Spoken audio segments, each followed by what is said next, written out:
Madame, mademoiselle, monsieur, bonjour et bienvenue dans notre magazine « Il était une fois ». Merci d'être avec nous. Il était une fois, aujourd'hui, les migrants. Qui sont-ils? Comment sont-ils accueillis chez nous? Quel est leur parcours institutionnel? Leur intégration est-elle aisée? Je vous laisse regarder le sommaire de ce magazine.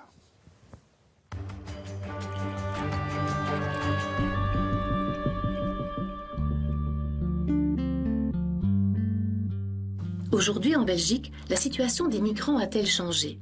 Pour essayer d'analyser le problème, esquissons par un premier reportage le parcours qu'ils doivent entamer. Rendons-nous ensuite dans la région de Charleroi pour y découvrir la chaleur de la maison africaine. Enfin, rencontrons Kouroche. Toujours en attente de ses papiers, il a trouvé un lieu d'accueil, pas comme les autres.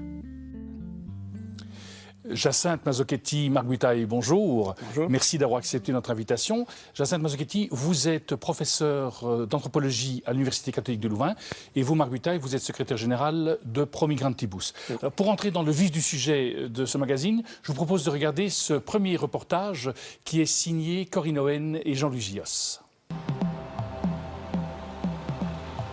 Nous étions fin 2015, chaussée d'Anvers à Bruxelles. Devant l'Office des étrangers, ce jour-là, la file des migrants n'en finissait pas. Un afflux important en Belgique comme dans d'autres pays d'ailleurs.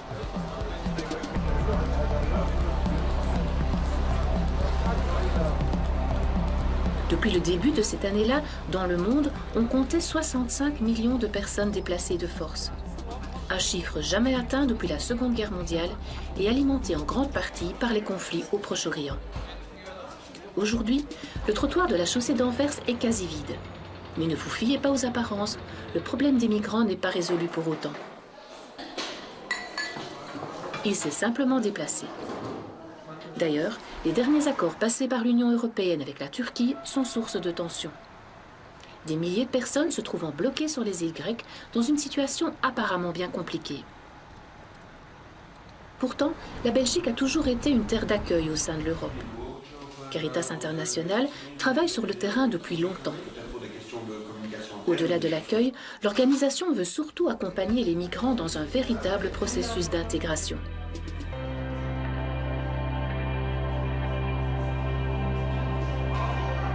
Dans les centres d'accueil, les résidents attendent la fin de leur procédure d'admission. Et puis c'est le verbe aimer après. Nous. Apprendre l'une des langues nationales est l'un des premiers facteurs d'intégration. Et pour les premiers rudiments, des bénévoles se relayent auprès des adultes, mais aussi après l'école auprès des enfants.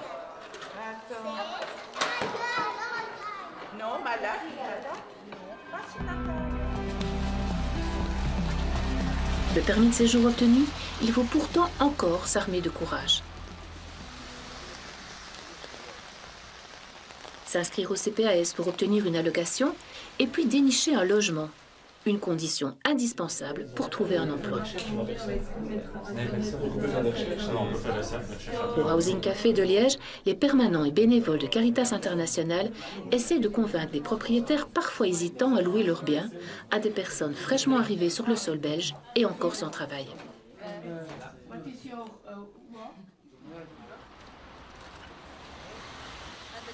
Et lorsque toutes ces épreuves sont terminées, ce n'est pas la fin de l'histoire, mais le début d'une nouvelle. Professeur Mazzochetti, qui sont les migrants aujourd'hui?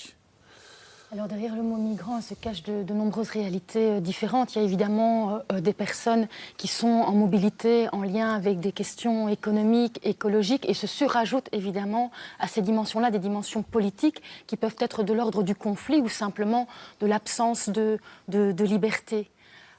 Et derrière le mot migrant et en fonction du petit reportage que l'on vient de voir, j'avais envie de dire que si à la fois aujourd'hui en Europe et en Belgique en particulier, on a beaucoup moins de personnes finalement qui arrivent jusqu'à nos portes, ça n'est pas du tout le reflet de la situation mondiale et le nombre de personnes en mobilité, en déplacement forcé continue à être en augmentation. Mais la manière dont nous gérons aujourd'hui nos frontières fait en sorte que ces personnes n'arrivent plus sur notre territoire. Mais les causes de migration et de migration forcée restent tout à fait problématiques. Ce qui veut dire que quand on parle des migrants, il y a vraiment une catégorisation des migrants? Alors, les politiques ou l'absence de politique publique tend à catégoriser les migrants parce que derrière toute trajectoire, il y a d'emblée toujours des enjeux, à minima à la fois politiques et économiques, mais en fonction des statuts qui sont donnés aux personnes et des possibilités de régularisation, alors on entre dans des logiques de catégorisation qui font que certaines personnes obtiennent des droits et d'autres pas. Marc Butaille, est-ce qu'après Migrantibus, par exemple, vous voyez des différents types de migrants aujourd'hui par rapport à il y a quelques années? Oui, j'ai l'impression qu'on est beaucoup plus confronté avec des gens très vulnérables, et surtout des jeunes, des enfants, des mineurs qui ne sont pas accompagnés. Et ça pose vraiment de nouvelles questions à nous qui ne sont pas préparés à rencontrer ces questions. Quelles sont par exemple les nouvelles questions dont vous parlez? Justement, par exemple, les mineurs qui arrivent ici sans famille, ou bien leur famille est peut-être ailleurs en Europe, on ne sait pas toujours, ou bien ils sont tout à fait sans repère familial. Alors comment faut-il les accueillir? Il ne faut pas les accueillir dans des centres d'adultes, etc. Il faut chercher éventuellement une famille ou bien un lieu où ils peuvent vivre comme enfants, avec les questions de scolarité et tout ce que ça demande. Donc ça sont vraiment des nouvelles questions qui sont beaucoup plus massive qu'il y a un certain temps. Oui. Tous ces gens qui viennent justement de l'étranger, qui arrivent chez nous, quel va être leur parcours institutionnel? Alors, tout dépend évidemment de la possibilité déjà qu'ils ont ou pas de s'inscrire dans le parcours de la demande d'asile. Puisque c'est aujourd'hui, en dehors des migrations intra-européennes, une des seules possibilités d'obtenir des droits. Mais c'est un parcours, évidemment, qui est interrelié à la Convention de Genève et donc à des clauses tout à fait spécifiques et qui, par ailleurs, est une procédure extrêmement complexe et également tout à fait ethnocentrée, pour utiliser un mot de l'anthropologie. Ça signifie qu'il ne suffit pas d'avoir vécu des choses absolument atroces pour pouvoir se faire entendre, mais qu'il faut aussi saisir toute la complexité de la procédure pour se mettre dans ce qui est attendu. Et donc la première difficulté, évidemment, c'est obtenir des droits, notamment via la procédure d'asile. Après, se met en place tout un parcours qui devrait être un parcours d'accueil, mais qui est aussi un parcours aujourd'hui où on est confronté à de multiples difficultés et discriminations. Vous pouvez peut-être en citer l'une ou l'autre de ces difficultés, de ces discriminations? Alors, à partir du moment où on a obtenu des droits, donc je me situe uniquement dans cette case-là, parce que si on n'a pas obtenu de droits, évidemment, les choses sont beaucoup plus compliquées encore. Il y a toute la question de l'accès au logement, il y a toute la question de l'accès au travail, qui est bien entendu interreliée aussi au fait de pouvoir apprendre une langue, d'être accompagné dans saisir les codes de la nouvelle société dans laquelle on s'inscrit. Le problème étant qu'on est aujourd'hui davantage dans un contrôle par rapport à ces questions-là que dans un accompagnement qui permet aux personnes de progressivement trouver place. Et la deuxième phase du problème, c'est la question des politiques publiques. Pour le moment, nous n'avons pas une véritable réflexion au niveau de politiques publiques qui prendrait au sérieux la question des discriminations et les questions du racisme. Chez Pro-Migrantibus, par exemple, ces discriminations, vous les ressentez aussi très fortement? On ressent deux choses. Au sein des communautés chrétiennes, on ressent une volonté d'accueillir, mais une difficulté de faire comment. Donc, le cœur est grand ouvert, mais on ne sait pas toujours comment commencer à accueillir des gens, comment accompagner, comment, faire des pas vers des institutions, etc. Ça sont deux phénomènes qui se jouent ensemble actuellement, oui.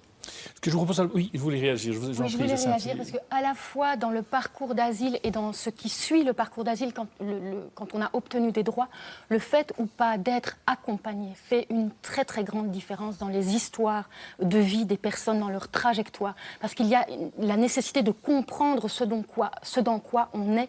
Et donc voilà, l'accompagnement est un élément clé qui joue en faveur ou pas des personnes qui arrivent sur notre territoire. Mais je pense que votre intervention, elle introduit très très bien le reportage que nous allons voir maintenant, qui est également signé Corinne Owen et Jean-Louis Gios.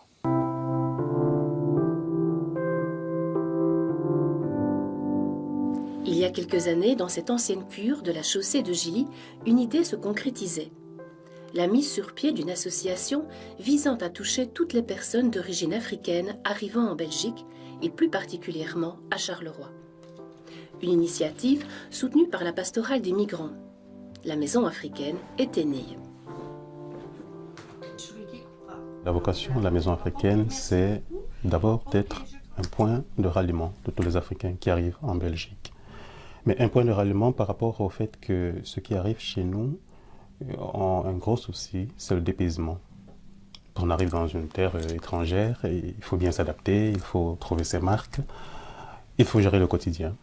Et la maison africaine, la spécificité, c'est qu'en fait, le public qui vient ici est un public qui non seulement n'a pas de repères, mais qui n'est pas reconnu comme tel selon la législation. Donc c'est des sans-papiers. Et la première chose, donc, c'est de régler, entre guillemets, ce problème d'état des sans-papiers. Nous avons 30 jours en principe pour introduire les recours devant les conseils de contentieux des étrangers. Parmi les activités de la maison africaine, la principale est le service juridique. Chaque jour, ils sont nombreux à se presser à la permanence du juriste. L'assistante sociale m'avait dit qu'il fallait avoir un avocat, mais le jour qu'on m'avait convoqué pour aller là-bas... Les gens qui venaient frapper à la porte de la maison africaine ne savaient pas où et comment commencer leur parcours ici sur les territoires belges. Et c'est par rapport à ça qu'est née l'idée généralement de créer un service juridique pour pouvoir d'abord informer et assister et au besoin aussi orienter les demandeurs d'asile tout en leur expliquant leurs droits et leurs devoirs.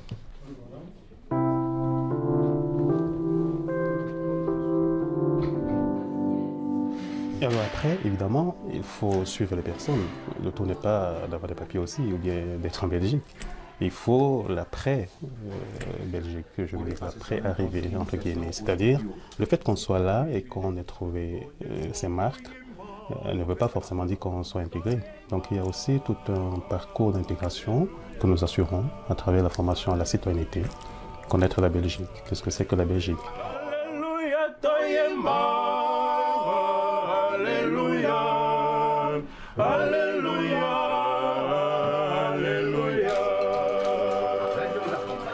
Il y a les ateliers de cuisine, et là aussi, évidemment, la cuisine fait partie de la culture. Une cuisine peut dire la culture d'origine, elle peut dire la façon de faire, la façon de manger, peut dire la façon d'être, de penser. Il faut aussi accepter que cette façon, elle va se confronter à une autre façon. Et il y a les ateliers de formation à l'informatique. Donc vous voyez qu'on est finalement à la croisée des chemins, et tout simplement à la croisée des cultures, je dirais. Mais que chacun arrive à trouver sa place, que chacun arrive à être aussi, en étant ce qu'il est, qu'il parvienne à donner autre chose et à recevoir aussi autre chose que ce qu'il est. Donc c'est ça, évidemment c'est un grand défi. Ça se fait pas, c'est pas parce que je le dis de façon aisée que ça se passe de façon aisée. Donc le défi il est là, et c'est d'aider aussi les uns et les autres à accepter la réalité. Fallait partir.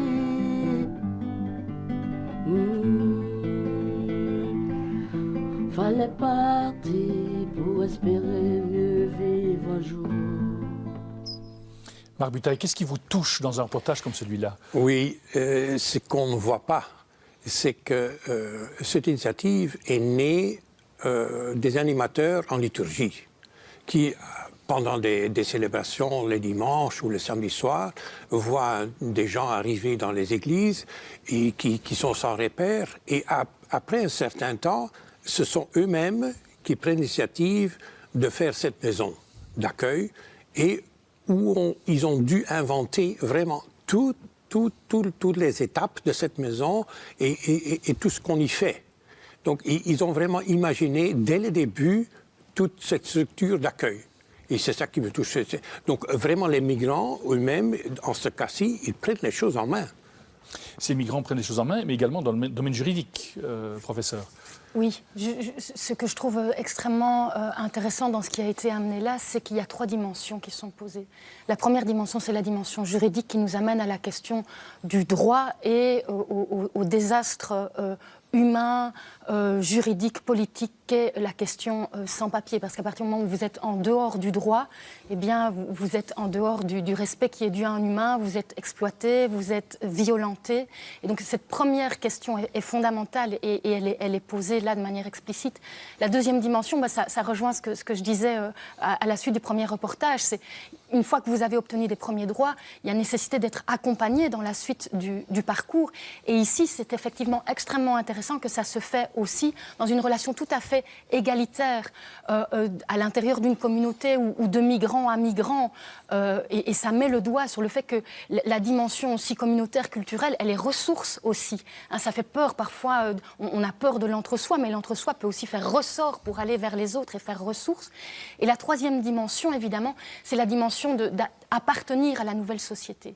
Mais cette appartenance, elle suppose aussi d'être accueilli, mais de ne pas devoir renoncer à ce que l'on est. Et donc d'insister sur la richesse en fait, de l'hybridation et de se souvenir que tous les groupes humains sont le résultat d'une histoire de mobilité, de croisement et d'interpénétration culturelle. Ce qui veut dire qu'il faut-il ou non abandonner sa culture d'origine pour découvrir la culture du pays d'accueil ? Non, pas forcément. Non, lorsqu'on arrive dans un autre pays, évidemment, on va faire la découverte de ce pays, mais on fait la découverte d'abord avec ses propres yeux, avec son propre cœur. Donc il est sûr que pour les Africains qui ont tendance à être très accueillants et de connaître une hospitalité, qui vont rencontrer ici un autre genre d'hospitalité. Les écoles et tout ça, tout ça sera différent, mais ils ont les repères de chez eux, bien sûr. Et ils vont comparer, ça c'est normal. Ils ne doivent pas quitter leur propre identité d'ailleurs, mais leur identité va changer. Il va s'adapter, va s'enrichir, va se reformer.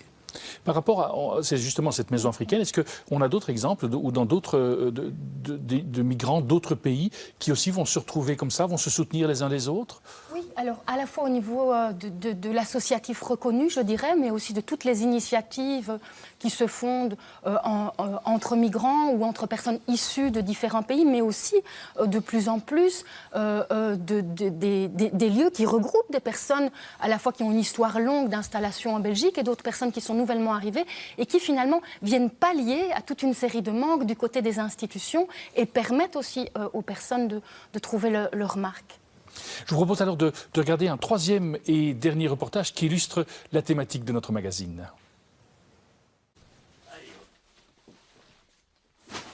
Ce matin, c'est l'effervescence dans cette petite maison de Schaerbeek.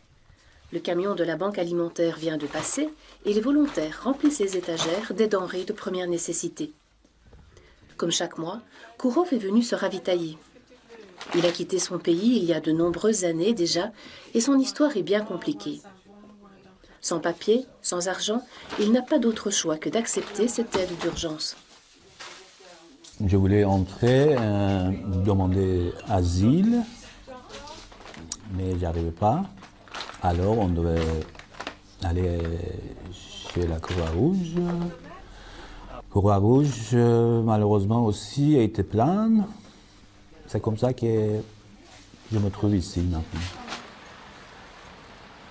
Si ton cas est rejeté, tu dois sortir du centre d'accueil, vivre dans la rue parce que tu n'as pas de famille pour loger chez eux. C'est une question de comment dire en anglais, de life and death situation.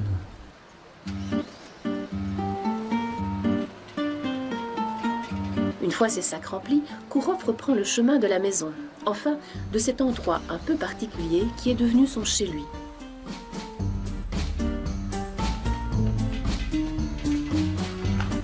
Une salle paroissiale où il a soigneusement disposé ses maigres possessions.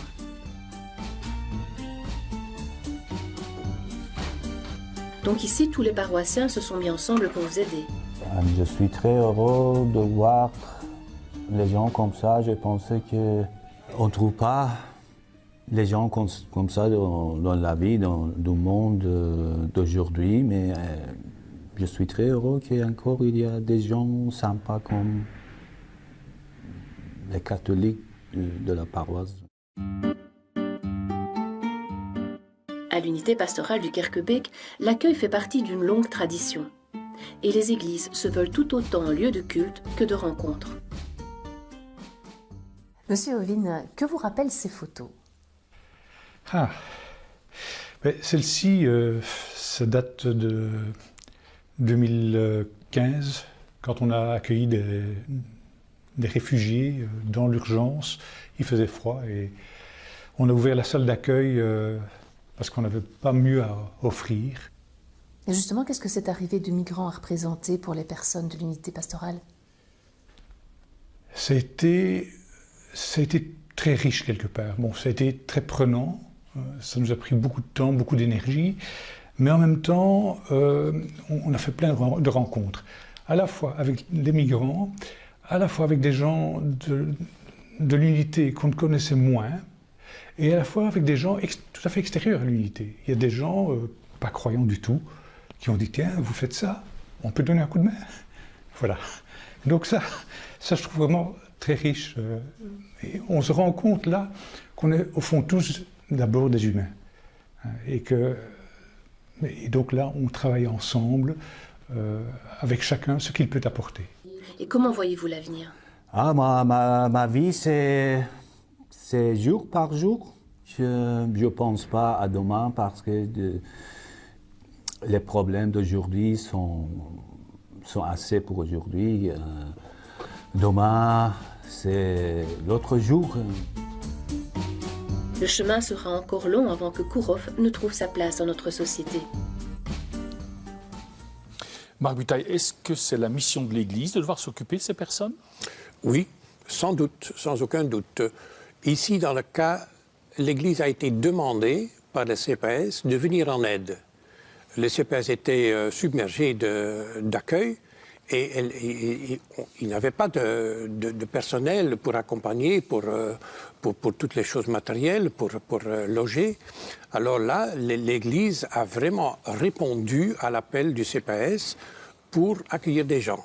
Donc je crois que c'est vraiment, comme tout citoyen, aussi l'Église a l'obligation de venir en aide aux migrants, oui, tout à fait. C'est une des fonctions de Premier Grantibus. C'est quoi exactement Premier Grantibus? Mais c'est justement de susciter cette volonté des chrétiens d'accueillir des migrants. Professeur Mazzochetti, une petite question quand même. Comme anthropologue, est-ce que la Belgique est encore une terre d'accueil? C'est une question importante et j'ai envie de répondre à deux niveaux. Au niveau politique, c'est-à-dire au niveau des discours, choix et décisions qui sont pris en matière de politique pour le moment, clairement, en Belgique, on est plutôt dans une direction qui est celle de la fermeture, du contrôle, que celle de l'accueil. Maintenant, si on redescend au niveau citoyen, et là, j'ai envie de mettre en exergue deux dimensions. On voit vraiment deux mouvements en parallèle. Il y a un mouvement qui est clairement du côté également du repli, du rejet, de la peur, mais qui est aussi interrelié à un moment de société où, au niveau économique, écologique, etc., les gens sont dans de grandes inquiétudes, incertitudes, anxiété. Ils entendent aussi ces discours du côté du politique. S'il y a cette peur de l'inconnu, et tout cela mis ensemble, eh bien, ça amène évidemment au rejet. Et de l'autre côté, on a un autre mouvement en parallèle qui est plutôt du côté des solidarités citoyennes qui viennent pallier finalement les manques de l'État, les manques de des institutions. Et dans ces solidarités, on voit bien que quand les gens finalement se rencontrent, quand on est dans de l'interpersonnel, quand on peut être à l'écoute de l'histoire de l'autre, se fréquenter, eh bien, ce qui nous rassemble émerge de manière beaucoup plus forte que ce qui pourrait potentiellement nous diviser. Et c'est là qu'il y a évidemment quelque chose d'important et qui fait espérance et qui m'amène à dire la direction pour pallier au rejet, au repli, etc., est du côté de l'interpersonnel, de la rencontre, de faire en sorte que les gens puissent se parler, être ensemble pour penser le vivre ensemble. Des mouvements migratoires, il y en a eu tout au long de l'histoire même de notre pays. Quelles sont les richesses finalement de cette émigration tout au long des siècles, Marc Butaille? Des richesses, c'est que la venue des migrants nous ouvre vers le monde. Et c'est par eux que nous allons comprendre ce qui se passe ailleurs. Et ce qui se passe ailleurs a parfois à voir avec nos propres responsabilités, bien sûr, politiques, mondiales, etc. Donc, les migrants sont, pour ainsi dire, des témoins qui nous ouvrent sur des questions beaucoup plus larges que notre propre jardin. Vous avez un sentiment qu'on a toujours eu peur des migrants, comme anthropologue, est-ce que vous pouvez dire, tiens, il y a la peur de la différence, il y a la peur de l'inconnu? Est-ce qu'on a toujours... Ça dépend évidemment à quelle époque vous situez votre question, parce que l'histoire de l'humanité est aussi une histoire faite de mouvements, et puis il y a le moment de la constitution des nations, évidemment, qui tend à fermer, à définir qui est citoyen, qui ne l'est pas, etc. Ne pas avoir des craintes par rapport à ce que l'on ne connaît pas, voilà, mais s'appuyer sur ces craintes pour être dans des dynamiques de rejet, de fermeture, etc., c'est quelque chose qui est tout à fait paradoxal pour le moment, parce qu'on est dans un moment de globalisation à tous les niveaux, et en parallèle de ce moment-là, on est dans un moment de repli, de fermeture par rapport aux questions de l'humain et du culturel. Mais justement, l'humain et le culturel, le fait de pouvoir partir à la rencontre de l'altérité, est-ce que c'est pas justement quelque chose qui peut nous enrichir, même personnellement, humainement, Marc-Dutheil? Bien sûr. Donc, les gens actuellement qui viennent des pays en guerre, ou qui viennent des pays en Afrique, ou de l'Amérique latine, ou en Asie, vraiment, pour nous, c'est un autre monde qui entre dans le nôtre. Et ce monde devient aussi le nôtre. Donc, on ne peut pas s'en passer. Hein, c'est une nécessité de notre époque de vivre dans un espace beaucoup plus large que notre propre pensée. Oui, je suis tout à fait d'accord. Et par ailleurs, nous sommes le résultat d'une histoire qui est aussi une histoire de colonisation, une histoire d'interpénétration à la fois forcée et volontaire entre les cultures, et en particulier une histoire qui interrelie l'Afrique et l'Europe, alors que les politiques les plus fermées et les avis les plus fermés sont aujourd'hui en direction justement du continent africain. Dernière question, très brièvement. Finalement, l'intégration, est-ce qu'elle est aisée aujourd'hui? Elle n'est pas facile, mais elle est possible. Elle n'est pas facile parce qu'il y a des peurs, mais elle est possible puisqu'on voit à plusieurs endroits en Belgique, et de plus en plus, que des gens prennent des initiatives et que parfois ils vont assez loin dans leur engagement. Donc, pour moi, à la longue, c'est une très bonne chose, oui.